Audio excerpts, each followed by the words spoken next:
ыраазычылык баракчы. Чоң рахмат. Дайыма мектеп менен биргеликте сиздерди иш алып барууга күтөбүз.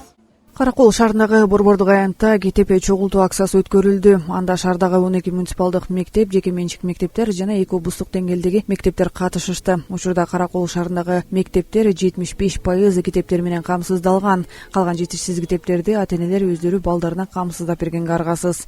Аталган акция бул көйгөйдү чечүүгө аз да болсо үлгү болорун билдиришет. Эми чындыгында бул китепке бөлүнгөн акчанын өлчөмү чындыгында жетпейт. Жыл сайын жогорку кеңеш биздин кабинет министровка 100 миллион сомдон бөлүп турат. Ушул китепти сатып алып, ошо жетишпеген китептерди толуктап, ошо биздин окуучуларга мектептерге берүү максатында. Бирок ал дагы жетишпей келип атат. Ошону сиздер мисалы үчүн жетишпеген деген туура түшүнүп, ушундай колдоп атканыңыздарга чоң ыраазычылык. Ар бирибиздин эле үйүбүздө балдарыбыз окубай калган китептерибиз бар да, окуу китептери. Ошол китептер үйдө чаң басып жатып калбастан, ошол китепти ар бир мектепке биздин балдар колдоно тургандай кылып ошол китепти келип өзүбүздүн балдарыбыз окуп бүткөн мектепке же окуп жаткан мектепке тапшыруу акциясын уюштуруп жатабыз. Бул акция 2024-жылдын 15-сентябрына чейин жүргүзүлөт.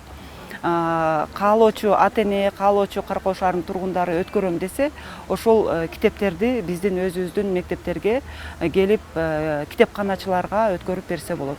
Айжамал Байгабылова Каракол шаарынын тургуну. Ал бул акцияга катышуу үчүн баласы окуп бүткөн окуу китептерин жуун жаткыча деп чогултуп алып келген. Мындай иш-чарага биринчи катышып жаткан Айжамал ата-энелерге, өзгөчө көп балалуу үй бүлөлөргө акчага үнөмдүү болорун айтат. Алдыда ушундай иш-чаралар байма-бай болуп турса деген ойдо.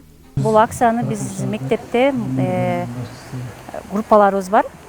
Мектептерде ошактан укканбыз. Мен мектепке китептер жетпей калып атпайбы балдарга, анан кээ бир ата-эненин муктаж ата-энелер бар, сатып ала албайт алар китепти. Анан ошолорго жакшы болду деп ойлойм мен муну. Иш-чараны мурда деле кылып койсо жакшы болмок деп ойлойм мен. Жакшы иш-чара экен дедим мен. Эми үйдө китептерди жаткыза бербей, алып келип бияка берип койсок, китепканада балдар колдонуп. Китеп чогултуу акциясы жазында башталган. 15-сентябрга чейин уланары күтүлүүдө. Аталган иш шаардык деңгээлде өткөрүлүп, ага шаардыктар маани берип, активдүү катышып жатышат. Алтынай Рыспай кызы, Алтынбек Исаев, Асылбек Касенов, Атайын Скул маалымат жаңылыктары үчүн Каракол шаарынан.